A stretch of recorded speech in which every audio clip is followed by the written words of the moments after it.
This picture is the official logo of the 1994 Clementine Deep Space Mission, and it contains a cryptographic message.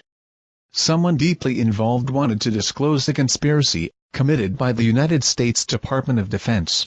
Here we see the front cover of the Brookings Report. The Brookings Institution wrote this in 1964. NASA.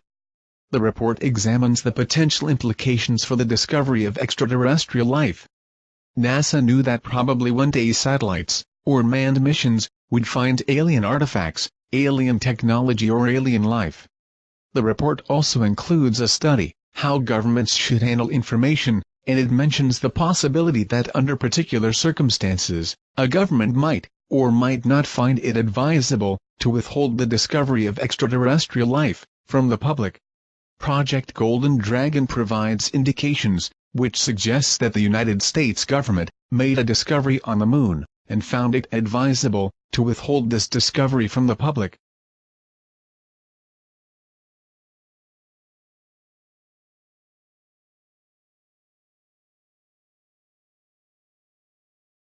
Here you see a drawing of the Clementine satellite, and the two smaller photos show the Deep Space Mission Operations Center, from where Clementine was controlled. On the 25th of January 1994, the Deep Space Program Science Experiment, or Clementine, was sent to the Moon by the United States Department of Defense. The satellite, exposed to extreme heat and cold, had to deal with the high level of radiation. Clementine's sensors looked in the ultraviolet, visual and infrared spectrum. The digital camera, a Thomson MMPC-CD camera, was of military standard, and produced a continuous string of film strips, of 5 kilometers wide. Overhead the lunar South Pole, the satellite flew at an altitude of 425 kilometers. The resolution varied from 7 till 20 meters depending on both sun and camera angle.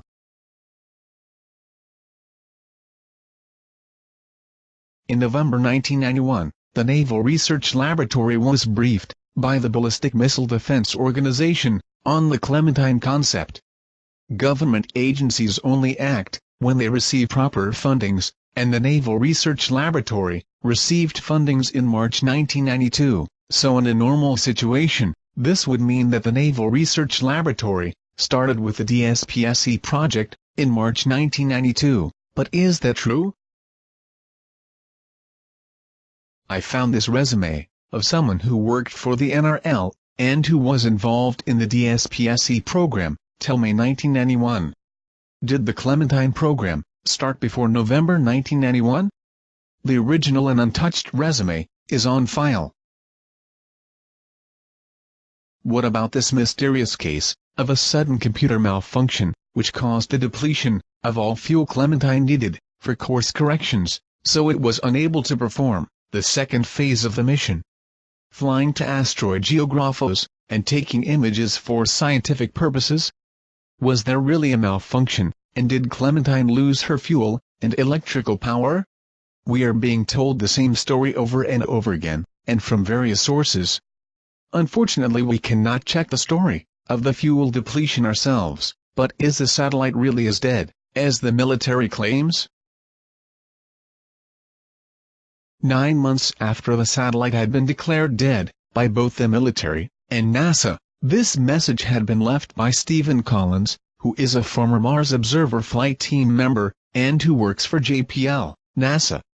He congratulates a mysterious group, nicknamed the Batcave Bunch, on their recent contact with Clementine, and he specifically mentions the people that built the battery.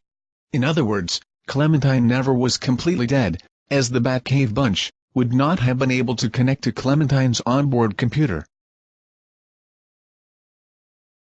Clementine is still in space, certainly not lost and gone forever, but real-time tracking is difficult. Of all online satellite trackers, there is only one that actually tracks this satellite. Clementine 1 uses NORAD identification 22973 and COSPAR identification 1994-004A. As we can see, the satellite is about 350,000 kilometers from Earth, on March 8. On March 27, the satellite is very near Earth, and as we can see on the next image, the satellite is just about to make the swing around Earth.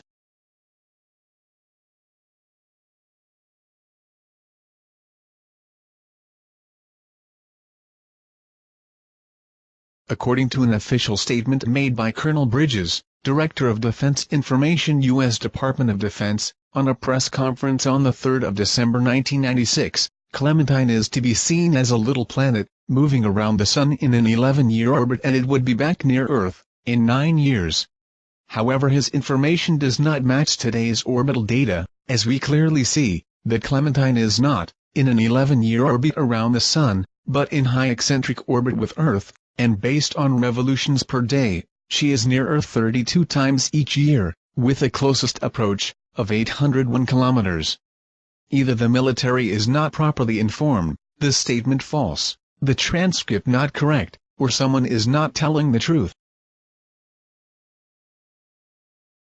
This is hypothetical, but should Clementine be operational, then the satellite is Earth's most forward early warning system for any approaching known or unknown objects. With cameras capable of looking in multiple wavelengths, Clementine might be able to detect potential threats from outer space. The old Clementine Internet Browser version 1.5 no longer allows the download of files. When we communicate with the server, we see its unique name, Galileo. The military has never been officially involved in scientific missions before Clementine, but is this a reference to Galileo, which is a scientific and non-military mission from 1989? The United States Department of Defense sent a satellite to the Moon, and the big question is why? There are official readings, but what if there was a hidden agenda?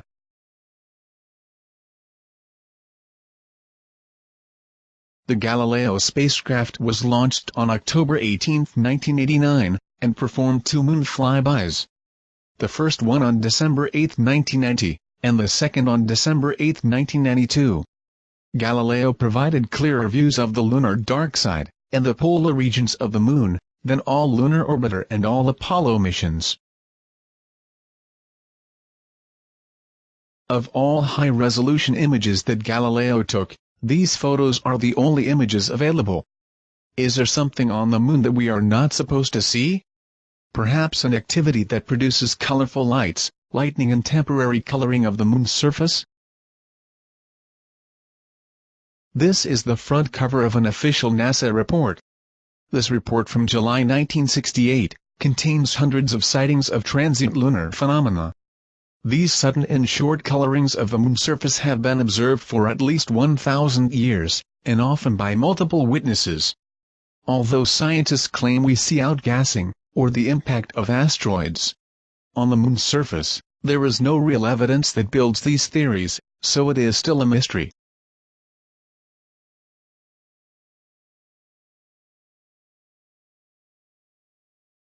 This is probably one of the best photos ever taken of a transient lunar phenomena.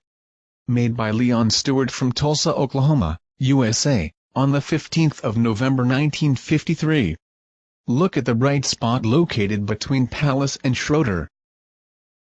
Crater Alphonsus is known for reports of glowing reddish clouds. October 26, 1956, Diensmore Alter took photos of the crater in ultraviolet, and he saw blurred rills on the floor. The blur was not visible on the infrared photos, and professional astronomers did not accept his explanation of possible volcanic activity. Another observation concerning Alphonsus was done on November 3, 1958, by Nikolai A. Kozyrev. While looking through the eyepiece of a 50-inch reflector, he observed that the central peak of the crater had an unusual reddish color, and looked blurred. Spectrograms showed the emission of carbon vapor, and this confirmed his observation. Nikolai believed to have seen possible volcanic activity, but his emission results were never officially confirmed. Almost 1 year later, on the 23rd of October 1959, Nikolai Kozyrev reported another sighting of a reddish TLP in Alphonsus, and again the spectrogram showed unusual features. There is great variety in the descriptions of transient lunar phenomena, as they can be star-like, bright and sparkling spots in various colors, red spots, bright clouds, hazy, nebulous or luminous, red or yellow beams of light, and in some cases there are very clear descriptions of lightning on the moon, many in combination with weird moving shadows and glows, vapors, smoky, dark and gray mist, and also reports have been made of volcanoes, visible during a long period of 15 till 30 minutes. Ever since this photo was made available, people thought it was photographed in space. The shape is weird, and indeed it looks like an object flying overhead the moon. It is not. Look what happens when we turn the image and play with the contrast. After rotating the image, we see a bright glow and weird shadows on the moon's surface, so in my view we see a transient lunar phenomena. During the Apollo missions, 200 astronomers from 34 countries worked for LION, the Lunar International Observers Network, part of the Smithsonian Center for Short-Lived Phenomena. LION evaluated Earth-based TLP observations, and tried to verify their observations with those made by the Apollo astronauts. July 19, 1969, German astronomers observed a bright luminescence in crater Aristarchus. NASA was informed and they asked the Apollo 11 astronauts, who are still orbiting the moon in their command module, to look at Aristarchus. It was Neil Armstrong who reported back. "Hey, Houston, I'm looking north up toward Aristarchus now, and there's an area that is considerably more illuminated than the surrounding area. It seems to have a slight amount of fluorescence." Till March 1978 there have been 448 reports of TLP in Aristarchus. This is a photo of Aristarchus, taken by Mike's Astro Imagery on December 17, 2005.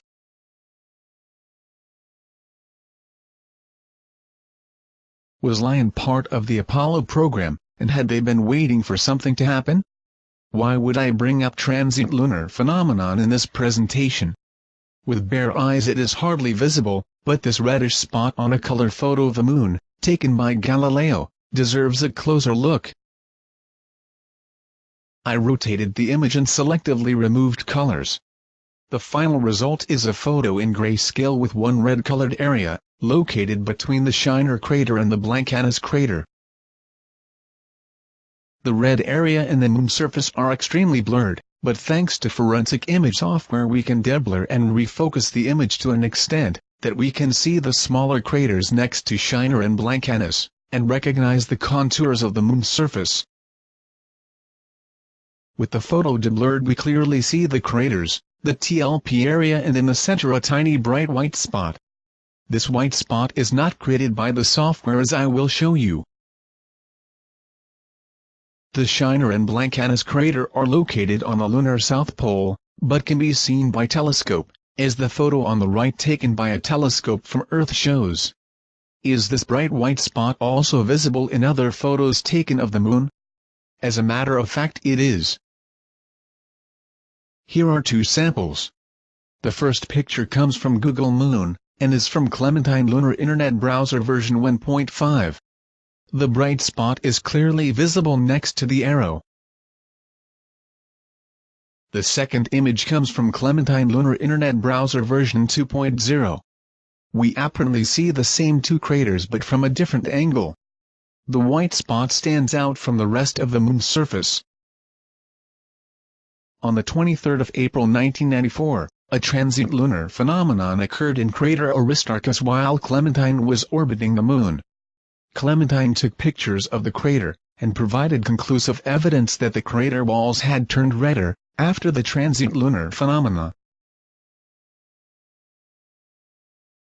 After March 1978, official registration of transient lunar phenomena apparently has been discontinued, as I was unable to find reports made after 1978. This is weird, as a task force of 200 astronomers had been formed during the Apollo program to investigate the phenomena, and NASA nor any other space agency shows any interest. See these hundreds of sightings on the lunar near side. Would it not be wise to further investigate this, concerning the safety of astronauts, and in view of planning landing sites for future missions?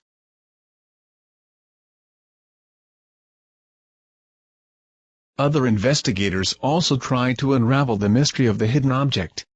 Here is a short overview of the achievements of two, for me, very important researchers.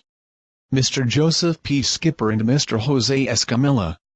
Mr. Skipper does not perform image enhancements on the images he investigates. His tools are his eyes, and he tells his visitors on www.marsanomalyresearch.com what he sees in the photos. This famous picture with the Zeeman anomaly was uploaded on May 28, 2004. We see a smudged or obfuscated object without details. Years later, another pioneer also made an attempt. Mr. Escamilla, hired for his movie, Moon Rising, a forensic analyst. Conclusion of this forensic analysis, of which I have a copy, reads as follows: it is impossible to determine if the smudging was a deliberate act of differencing or defacing of the image, or was caused by some error in transmission, or lies within the MRSID codec. The expert also claims that no repeatable process is available to discern what was present before the smudging took place. Project Golden Dragon delivers proof of a deliberate act of differencing and defacing of this image. This image shows the enhancement made by Mr. Escamilla, who believed to see the contours of a humanoid standing next to a spaceship or machine. This would mean that the object would be 2 times the size of New York, and although this may seem impossible, I ask you not to judge too quick, as in this presentation, I will show you things you never believed to be possible. It is tradition that a logo is created for every mission. The Clementine logo is one big mystery. I found several versions of the mission logo. Some are heavily compressed, but there is one thing they all have in common. Look at the very tiny sketch in the yellow and red circle.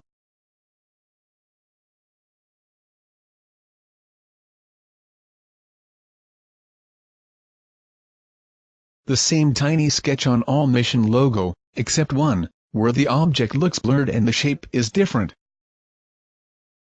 The Clementine mission logo, created by the Ballistic Missile Defense Organization, the Naval Research Laboratory, and the Lawrence Livermore National Laboratory, is very different. But why would someone change the first official logo? When we look at the many differences, it becomes clear that they must have a very good reason for a different logo.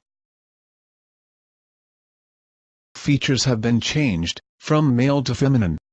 We see that the firm hand of a man is now a more gentle grip, and the robe on the left picture, changed into a woman's dress on the right, where they also added a necklace, and a pickaxe.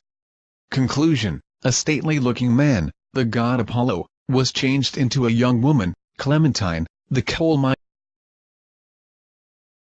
Apollo? Yes, Apollo.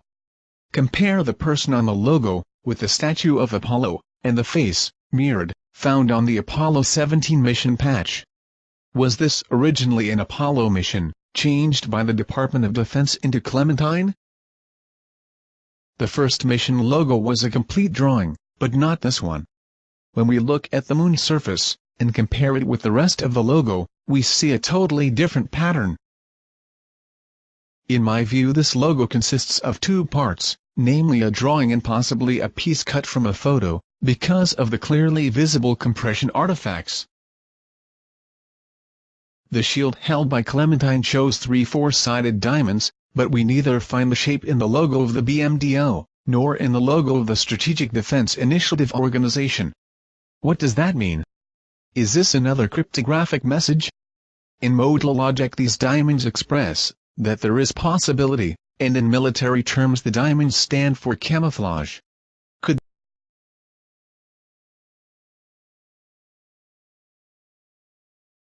Was the Clementine mission a false flag operation? The flag on the moon looks fake, as it does not show the actual numbers of red and white stripes. There should be 7 red stripes, and 6 white ones, but we see 5 of both of them.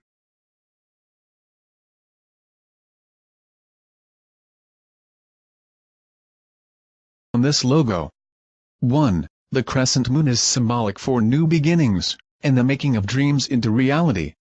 2. The official reading of the number 9, written on asteroid geographos, is that it refers to the size of her shoes, as in the lyrics, and her shoes were number 9. The number 9 represents something totally different, and what it is I will show you later in this presentation. 3. The famous vector symbol indicates a direction of travel, and here it means that something landed on the moon. 4. The fake shadow underneath the flag is the geographical location of Schrödinger crater. 5. The shield held behind the moon could mean that the moon is protected by or Earth is protected from. With number 6 we see a rather detailed but mysterious object, in what appears to be the Zeeman crater, and this primarily is the reason for Project Golden Dragon. Finally with number 7 we see a weird object in the center, and in my view this either represents the lunar South Pole, or this is a map of the Aitken Basin. The sketches drawn onto the moon's surface can be made better visible when we increase contrast and reduce gamma levels. Once we have colored in borders, we see 3 very distinct shapes, and these are unlike craters and lunar seas, which are shown as dots and stripes. I have showed you a logo drawn prior launch of the Clementine, and this logo shows lots of weird symbolism. Is someone, cryptographically, telling us that there is something on the dark side of the moon? Why else would anyone draw this? Was it because they had seen an object like this in the Zeeman crater long before the Clementine mission begun?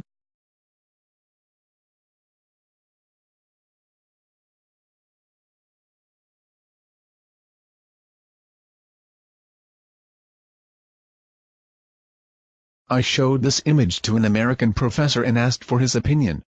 This is his response. The shape of the strange area is fully compatible with a missing data block.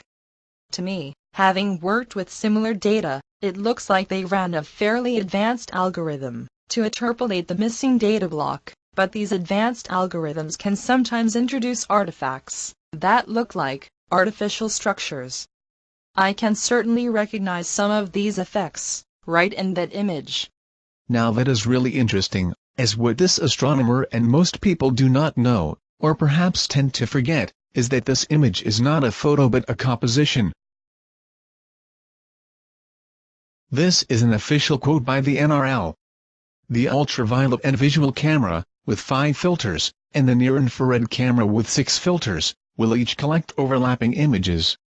Each filter is used along the satellite's ground track, such that complete mapping of the lunar surface, for each of the filters of each camera, will be accomplished during the mapping operation.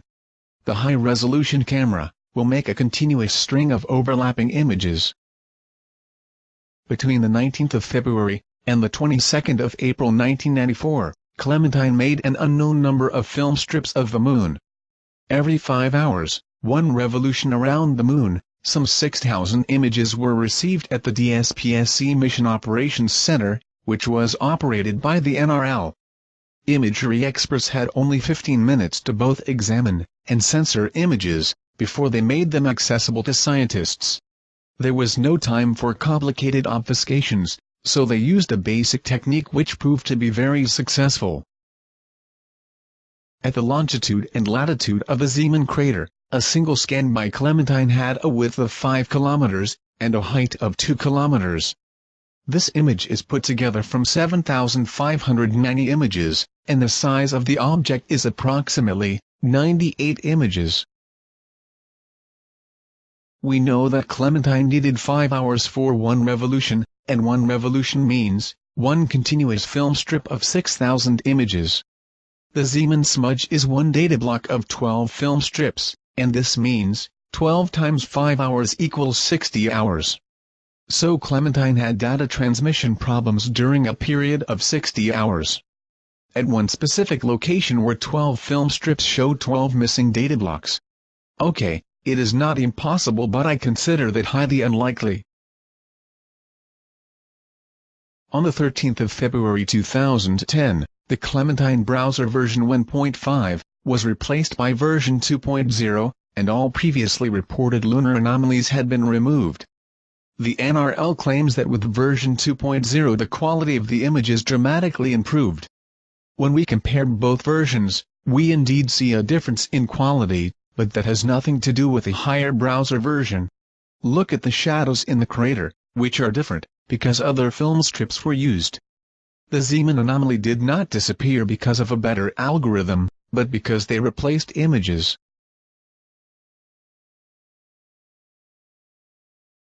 The Moon map in Clementine browser version 1.5 consisted of 170,000 images, but the number of film strips used to make this map is unknown. Until this date no one can tell for sure how many images Clementine produced.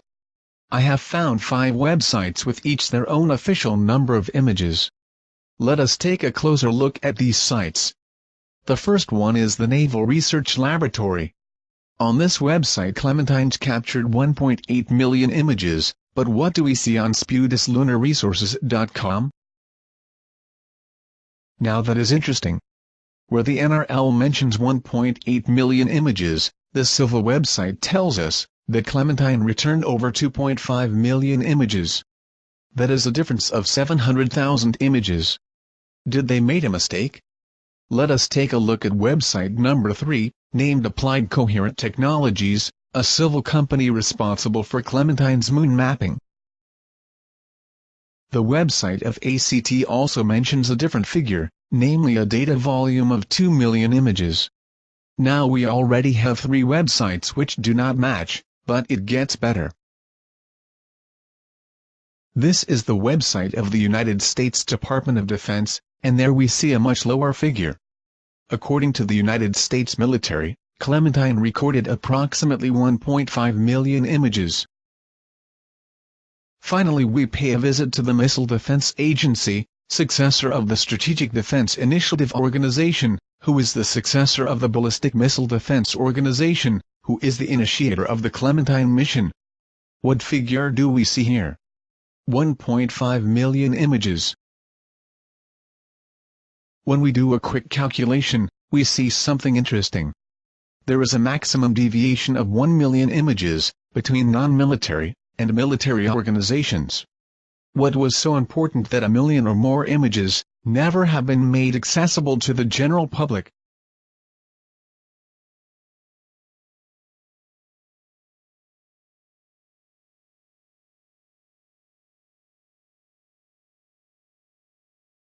This is a photo of the mark of Neil Armstrong's moonboot.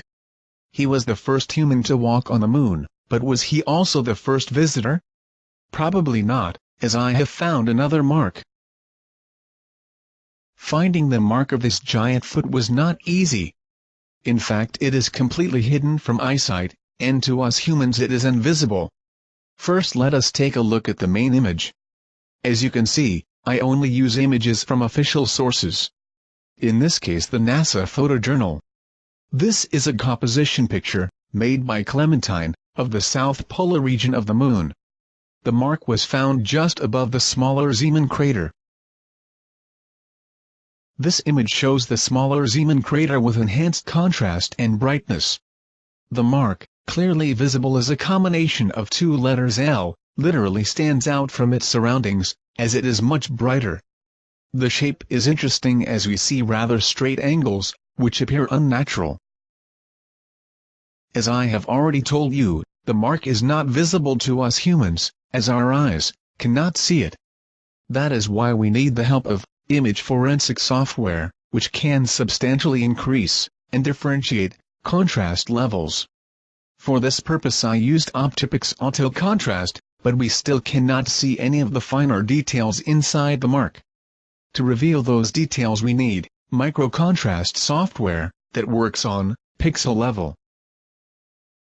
Here we see the same image, but this time I divided the area of interest in fields, and performed micro-contrast enhancement of each part. Inside the mark we see vertical, diagonal and horizontal bars, and this does not look natural, but artificial. The tracks stop outside the mark, so these bars we see are not created by the software. After a negative 2D to 3D conversion, we clearly see that this is the mark of a mechanical foot, with perfectly parallel and symmetrical running lines. Notice the size of the foot, which must be tremendous, as it is at least 4,000 meters in length, 2,000 meters wide, and the mark must be 50 meters deep. This truly is the mark of a giant. Fortunately, the camera produced images in the visual, ultraviolet, and infrared spectrum, as else I never would have noticed the difference in color, on the crater floor, in the exact location, where the object was standing. Most images published on the internet, hardly show colors, and they all look grayish, so in order to make the colors visible, I used software to stress the various colors, in the image. Here we see the untouched full-resolution image, with reference, UI73S217, taken from CD volume, CL4077. Pictures contain a lot more information than most people are aware of, and with an image analyzer, we can make hidden data visible. Having analyzed this picture, I noticed that it had been manipulated by software, called Image Alchemy, version 1.11, but what exactly does this software do? On the website of Handmade Software Incorporated, we find a manual that explains what the software is capable of. As we can see, the software manipulates computer image files, but what makes it so special is that Image Alchemy can change the number of colors in an image, and color space. Why would someone change colors in an image, unless this someone does not want to reveal true colors? Clementine took images of the moon, in the visual, ultraviolet and infrared spectrum.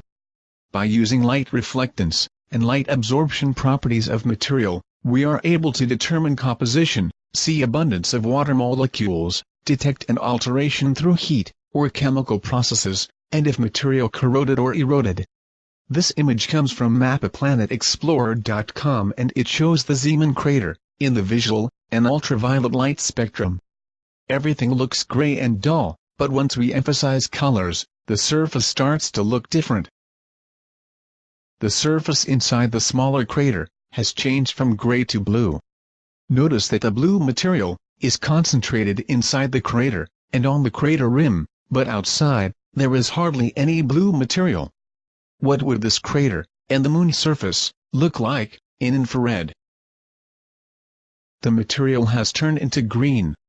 Again we clearly see that the concentration of material is inside the crater. This raises questions. What is this material, and why is it located in the exact position of the smudged object? I am no industrial chemist, but to me, this looks like the result of a chemical reaction. By playing around with the wavelengths, we create more color variations. The image in the lower left corner is the result of a combination of bands, 1, 5 and 3, but regardless the wavelength, the colorful material will always show up inside the crater. So this must mean something.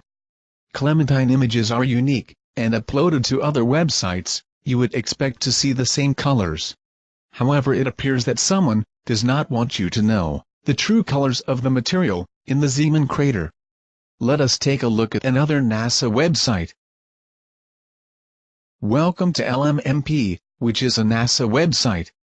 We use the same base map, and select from the menu, the ultraviolet, and visual, image mosaic. Instant we see that this image is different, as there are no colors.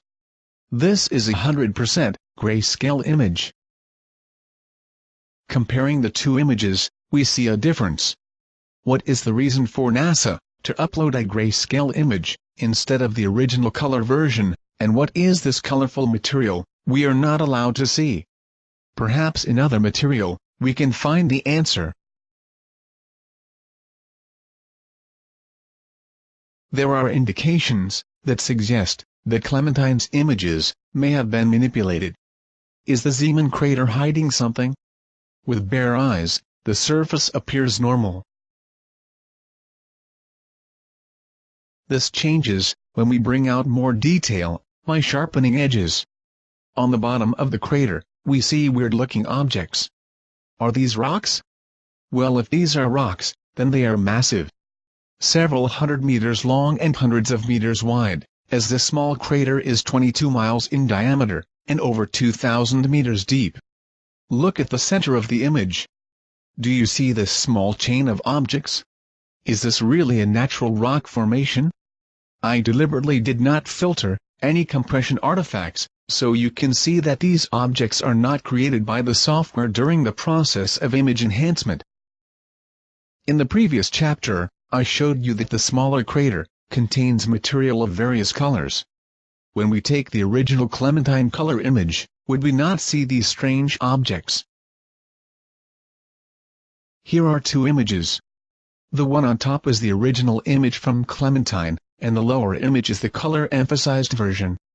The blue and green colors we saw must be the weird objects, because the lunar surface around the objects has a different color, namely a light orange tone. There are people who question this observation, and who claim that these green and blue spots are color artifacts created during the processing of the film strips. Interesting theory, but when we look at the latest color image, taken by the Lunar Reconnaissance Orbiter, we see that my theory is confirmed. There is blue and green colored material inside the small crater.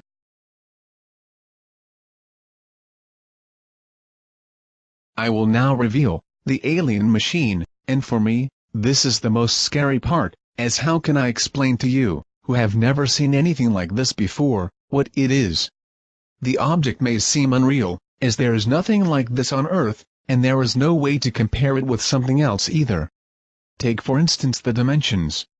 The object is 57 kilometers long, 22 kilometers high and 5.5 kilometers wide. This means that it is 2 times the size of New York, and taller than any commercial airplane can fly. Can you possibly imagine what it would like when this object would be standing on Earth? The object on the original image is too small to perform enhancements on, so I had to increase the size of the object, for which I used photo zoom with the S-spline algorithm. Why did other investigators before me fail to reveal the object? The answer is very simple. In reality, there is no smudge. What we see is the result of a method of obfuscation known as clipping, and conventional software simply will not work. Clipping is the conversion from one tone to a new gray or color tone, and by equalizing lighter and darker levels, this results in loss of detail. Details are still there, but our eyes simply can no longer see them. In our case, everything inside the clipped area turned to gray, and this looks like smudge. What remains a mystery is what software they used to perform this type of obfuscation. During the enhancement process, I noticed that the object was partially transparent and translucent, which made it more difficult to bring out details. Another problem I faced was that this was not a photo, but a composition, and the object therefore consisted of 12 film strips, with each their own brightness, contrast and gamma levels. Considering different lighting conditions, I needed to enhance each part individually.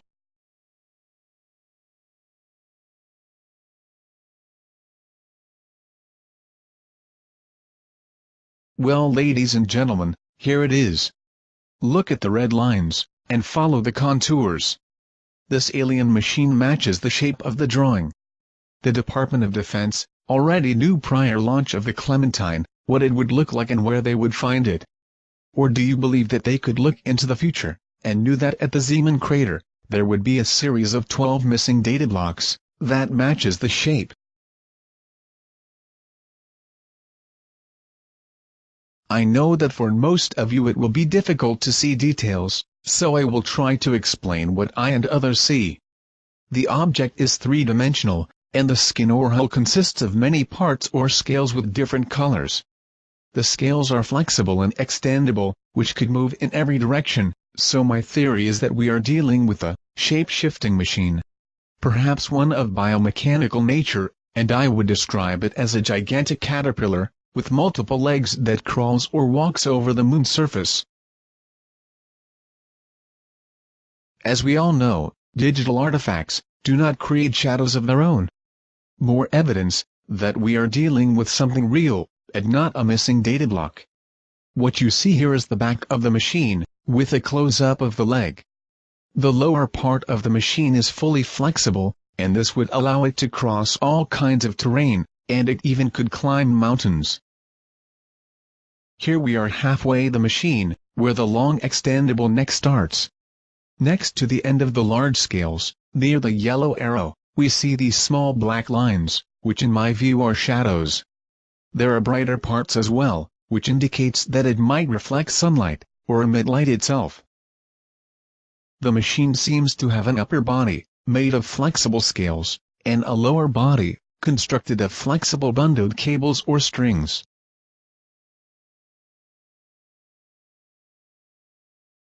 By using different levels of contrast, I managed to make other and more details visible. I will show you 4 different levels, out of the over 3,000 enhancements I made. If you did not see the machine yet, maybe these images will change that.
Have you ever wondered where these weird, horseshoe shadows came from? Well, here is the answer. The horseshoe appears to be a part of the machine, which casts its shadow on the moon's surface.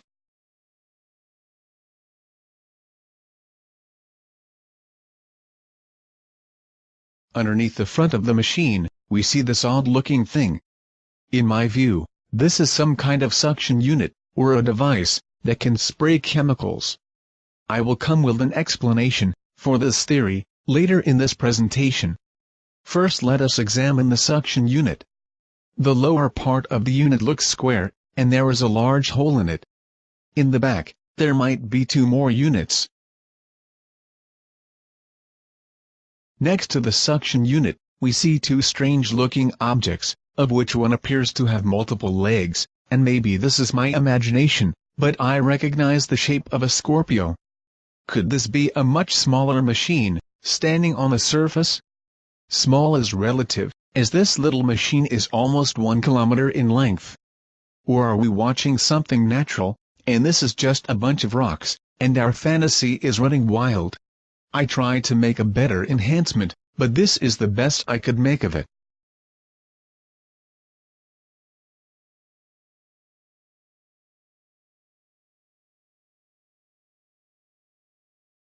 The human eye is built to pick up light intensity and colors, but with the machine in grayscale, for some of you it may not yet be visible. A color image would be the best solution, but these images do not exist, or were never made accessible, so where do we get it? There is a way to create colors in a grayscale image, by using a free software called RGB lights. So, how does it work? First we create from one image a few new images, all equal in size, but with different scale and contrast levels. Then we load these images into the software. One image for each color. The software will join the images and create a new single RGB image. Second step is to separate colors from our RGB image through equalizing. For that special processing, I used Helicon Filter version 4.9.3, which is free software. The process is very simple, and it does not require specific skills. 1. Use the sliders to set the level of saturation. 2. Use the equalizer to select the color tones you wish to see in your image. 3. Select the spectrum sensitivity, and finally step 4 is to use the equalizer to reject the colors from the image you do not wish to see. After the gray to color conversion and the equalization process, we are left with an image with artificially created colors, and the result is unbelievable, as these samples show.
Minerals and ores change color when they are exposed to chemicals.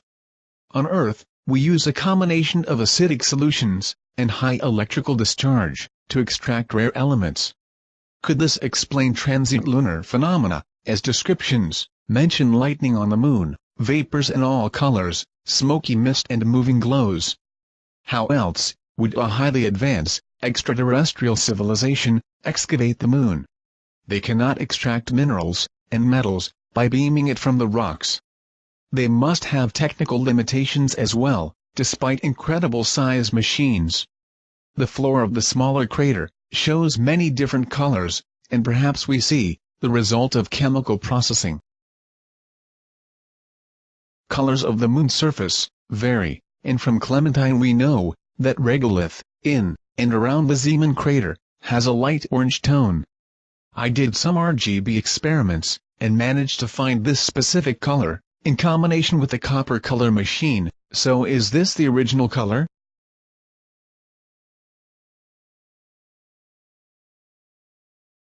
After the color conversion, we see right below the machine, a few small light blue areas. Do these areas contain fluids?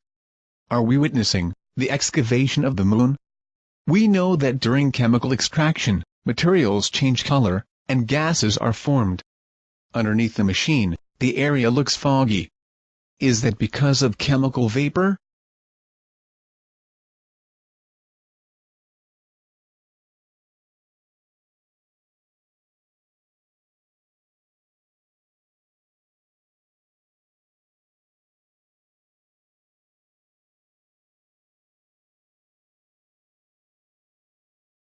In the Clementine song, the number 9 written on asteroid geographos refers to the size of Clementine's shoes. And her shoes were number 9. Shoe size on an asteroid? Shoe size has nothing to do with it. The pound or hash sign, usually attached to a keyword or phrase, identifies a message on a particular topic. In China, the number 9 is connected with Chinese dragons. Chinese dragons are described in terms of 9 attributes. Their skin is covered with 117 scales, 13 times 9, of which 81, 9 times 9, are yang, positive, and 36, 4 times 9, are yin, negative, or reversed. The number 9 is connected with Chinese dragons? That is interesting, but so is this. Look at the sketch that we found on the logo. Does that look familiar? No? Then you probably are not Chinese, as the shape of this object comes back in Chinese characters.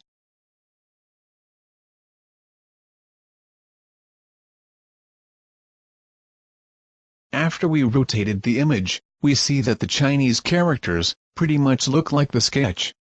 Especially the Chinese dragon seal, which even has the 2 holes in it.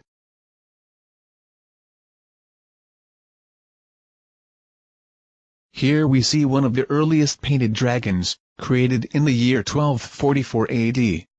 This is one dragon of a total of 9, taken from a hand scroll, called the 9 Dragons, which is now located at the Museum of Fine Art, in Boston, USA. Imagine this. You live in an era without advanced technology. Suddenly you see something incredible, but you have never seen anything like this before, and do not know how to describe it. What do? You start looking around you for objects you know, and you use multiple objects in combination to make a thorough description. My theory is that the Chinese, and other nations as well, saw smaller types of these alien machines on Earth. They archive these events, describing them in stories, making sketches, paintings, and even portray them on shields, banners and flags. Or does this sound strange? How would the ancient Chinese portray a dragon? My theory is that they used specific animal parts to describe it. A Chinese dragon has 9 anatomical features: the head of a camel or horse, the ears like a cow, the fiery eyes of a demon, the horns of a deer or stag, a long neck like a serpent, the scales of a carp, the belly of a frog, the paws of a tiger with 3 or 5 toes, the claws of an eagle with 3 or 5 nails. Also mentioned in ancient descriptions, the dragon has a long beard, spines on the back, a foot rule, which is a large device on the head, and stretched or folded wings. According to Chinese legends, the first dragon ever seen appeared in the sky around 4000 BC. So is the alien machine a Chinese dragon, and does it have the same anatomical features?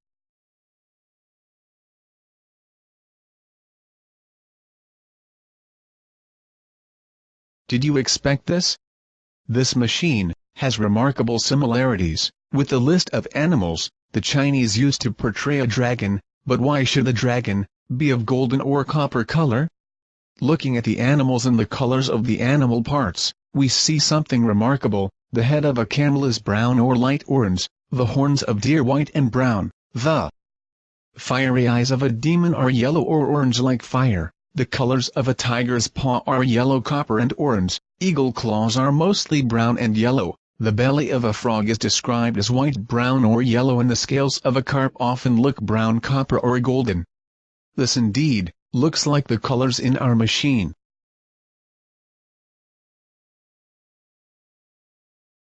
We now have seen that the alien machine has some of the anatomical features of a Chinese dragon, but is there more that substantiates my alien dragon theory? As a matter of fact, there is. Take a look at this image for example. Dragons had an almost unlimited range of supernatural powers. They could shapeshift, change their color, as an effective form of camouflage, or they could glow in the dark. The colors of Chinese dragons vary, but most dragons vary from greenish to golden. They have a series of alternating short and long spines extending down their backs, and along their tails, where they become longer. The dragon has long tendril-like whiskers, extending from either side of its mouth, which it uses for feeling its way along the bottom of muddy ponds. Under its chin or floating just out of reach, the dragon has a bright shining pearl, and on the head a device, which is called the pole shan, or foot rule. Without this, the dragon cannot fly. The scales of the dragon's throat are reversed, and when a dragon exhales, it produces clouds of fire or rain. The dragon's breath changes into clouds, comes out as fire or rain. Is fire to be interpreted as lightning, or in other words, an electrical discharge, and rain to be seen as the spraying of fluids? Here's another myth. Where dragon blood is spilt, and has been spilt in the distant past, no vegetation will grow. Could this be a reference to environmental pollution? That dragons used chemicals on soil and polluted the earth?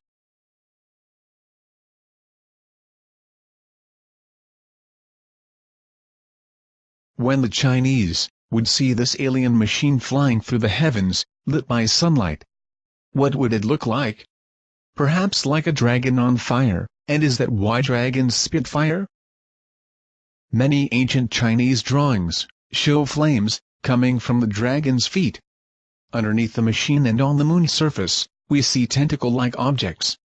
In the painting we recognize the two long antennae or whiskers, and we see those as well in our alien object, so we found two more similarities.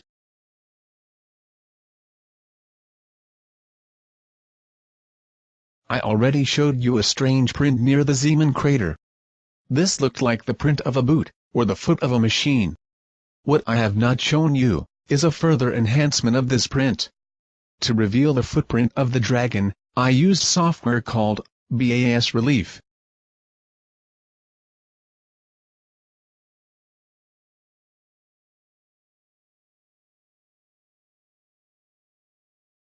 We have found all important anatomical and additional features of the dragon, except one, the bright shining pearl. As I mentioned before, the obfuscation technique they used did not allow complete exposure of the machine all at once. With each level of contrast, new details became visible while others disappeared. After I took two color images and merged them, the bright pearl became visible, but not just the pearl. I admit that it does not 100% look like a pearl, but it is located exactly under the chin, as in the dragon description, and you can clearly see that it is much brighter than its surroundings, as it literally shines. Here is the process made visible. Two images merged together, with a software called to pick. This is the merged image. The pearl is shining very bright, and clearly visible underneath the dragon's head. Can you see it? Besides the pearl, something else, and also an interesting part of the machine, became visible. A second leg on the left side of the machine. One that is not standing on the moon's surface, but appears to be lifted, so was the dragon in motion while it was photographed by Clementine.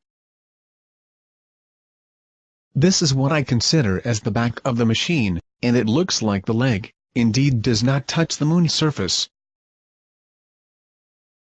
Two other very interesting parts of the dragon are the pole shan, or foot rule on top of the head, and the extendable neck, with the scales running in two directions. The ones on the throat are reversed, and go from left to right. I wish I could have revealed more, but the machine appears to be partially transparent and translucent, and that makes it for me very difficult to bring out more details.